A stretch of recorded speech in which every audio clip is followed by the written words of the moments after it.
क्योंकि बाप का बैरी जो ना मारे उसका मांस गिद्ध भी नहीं खाता। जरा सोचिए, महोबा के राज दरबार में गूंजा मामा माहिल का यह तीखा ताना कोई आम बात नहीं थी। ये वो खतरनाक चिंगारी थी जिसने दरबार की खामोशी को चीरते हुए प्रतिशोध की एक ऐसी महागाथा को जन्म दिया जिसे बुंदेलखंड का इतिहास कभी नहीं भुला पाया। इस नए एक्सप्लेनर में हम बुंदेलखंड के सबसे महान वीर योद्धाओं आल्हा और उदल की वीर गाथा की गहराई में उतरेंगे। हम मांडवगढ़ के अभेद्य किले के खिलाफ उनके उस ऐतिहासिक और यथार्थवादी सैन्य अभियान का विश्लेषण करेंगे जिसका उद्देश्य केवल विजय प्राप्त करना नहीं था, बल्कि अपने पिता और चाचा की क्रूर हत्या का बदला लेना था। तो चलिए सीधे इस कहानी में गोता लगाते हैं। अब इस कहानी के भारी भरकम इमोशनल वेट को समझने के लिए हमें इन बनाफर भाइयों की शुरुआती टाइमलाइन को देखना होगा। 1140 ईस्वी में इनका जन्म होता है, लेकिन कहानी में पहला ट्विस्ट आता है सिर्फ 9 महीने बाद। मांडवगढ़ का राजा झम्मे महोबा पर अचानक हमला कर देता है और इनके पिता दक्षराज और चाचा वत्सराज की बेरहमी से हत्या कर देता है।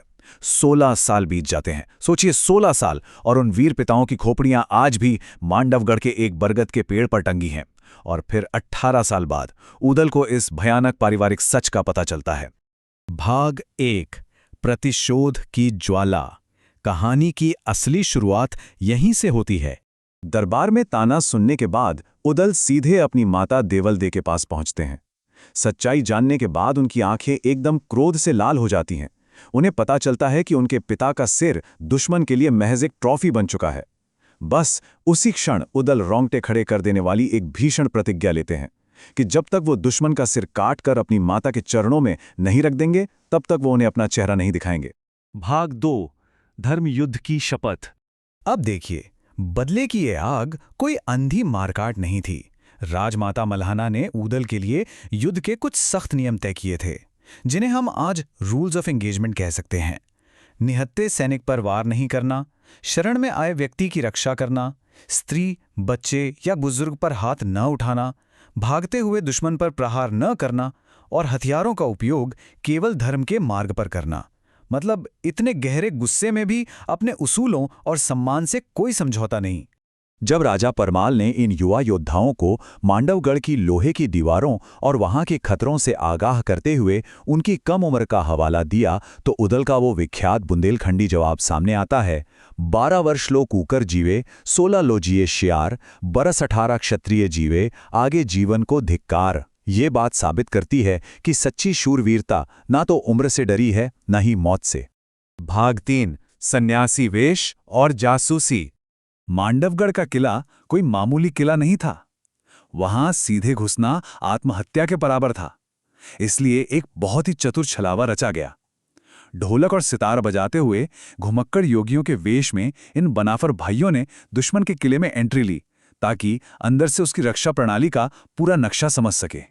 किले के अंदर टेंशन तब एकदम पीक पर पहुंच जाती है जब भेष बदले हुए ये भाई आखिरकार उसी विशाल बरगद के पेड़ के पास पहुंचते हैं और वहां वो अपने पिता और चाचा की लटकती हुई खोपड़ियों को सीधे अपनी आंखों से देखते हैं। जरा कल्पना कीजिए उस पल की। उन्हें अपने उबलते हुए दुख और क्रोध को बड़ी मुश्किल से काबू करना पड़ा होगा, क्योंकि एक छोटी सी गलती उनका पूरा प्लान नष्ट कर सकती थी। लेकिन यहां एक बहुत बड़ा सवाल उठता है, क्या मांडवगढ़ का किला हमले से पहले ही इस धोखे को पकड़ लेगा?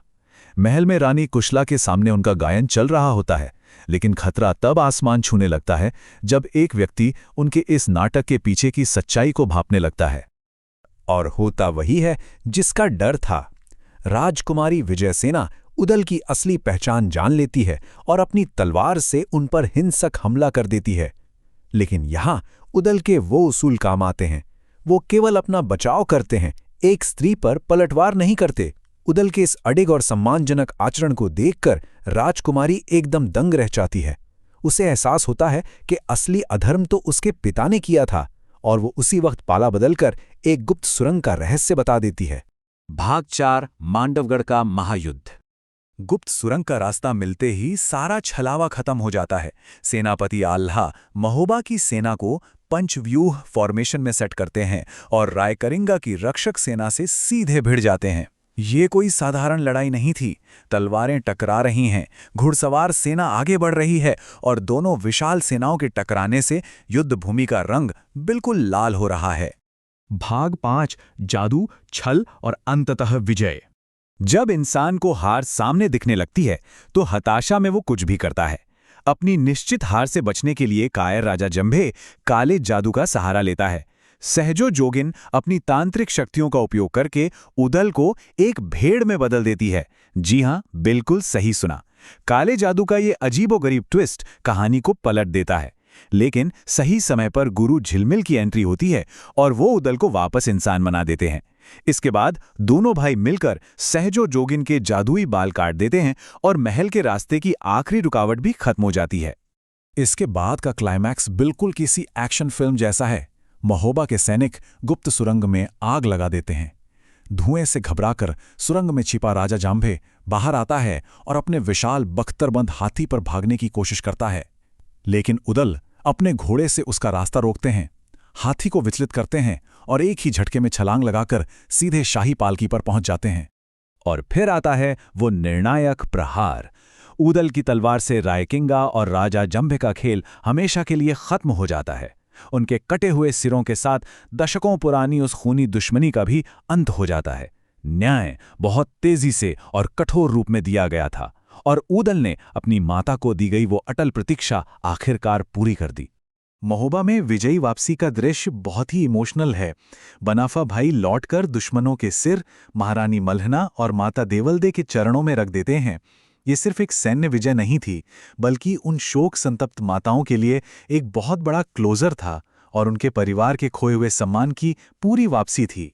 अंत में ये पूरी गाथा एक बहुत ही गहरा सवाल छोड़ जाती है।